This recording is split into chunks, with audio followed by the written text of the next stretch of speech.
Dr. Noonan is putting several turns of soft roll over the toes and then overlapping about half the width of the soft roll as he moves up the legs, keeping it closely applied and firmly applied so it is a thin layer of closely applied soft roll. We prefer to use plaster for our corrections.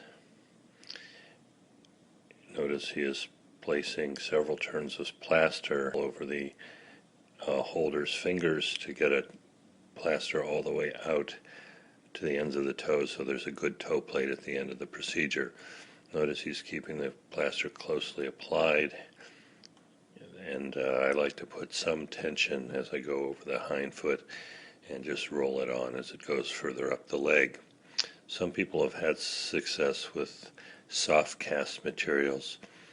I think they probably can be used for some feet, but for some of the more difficult feet, we find that the feet will tend to slip in soft cast and prefer plaster as the optimal and least expensive material.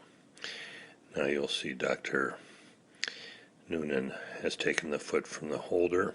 He is wrapped in the layers of the plaster. He is moving his fingers so they do not stay in any one place for a long period of time. He is making a good mold above the heel so the cast doesn't slip. He's using the index finger of his right hand to hold the abduction and the cavus reduction that was obtained during the manipulation, and the thumb of his left finger goes to the head of the talus where he remembers its position in his mind's eye, again as the fulcrum for holding the abduction. He keeps moving his finger so that no spot takes too much pressure so the baby does not develop a sore. He will continue with moving his fingers but holding the abduction, using the head of the talus as the fulcrum, and molding above the calcaneus to get a well molded cast to maintain the correction. The upper portion of the cast is applied after the lower portion has set fully. Soft roll is put on, again, not thickly, but well padded, especially at the top of the thigh, so that there's a good layer of soft roll. Any irritation with a Ponseti cast is likely to occur at the very top of the cast, so a number of good turns at the groin are important.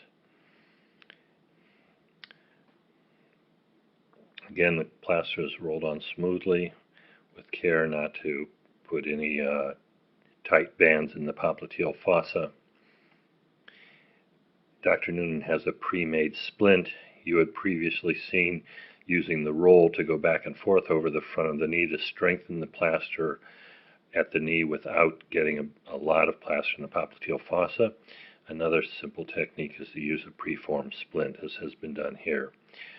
The knee is kept at 90 degrees.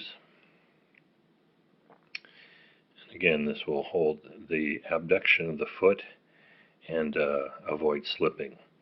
Short leg casts are ineffective because the plaster rotates and the abduction is lost, and they are much more likely to slip.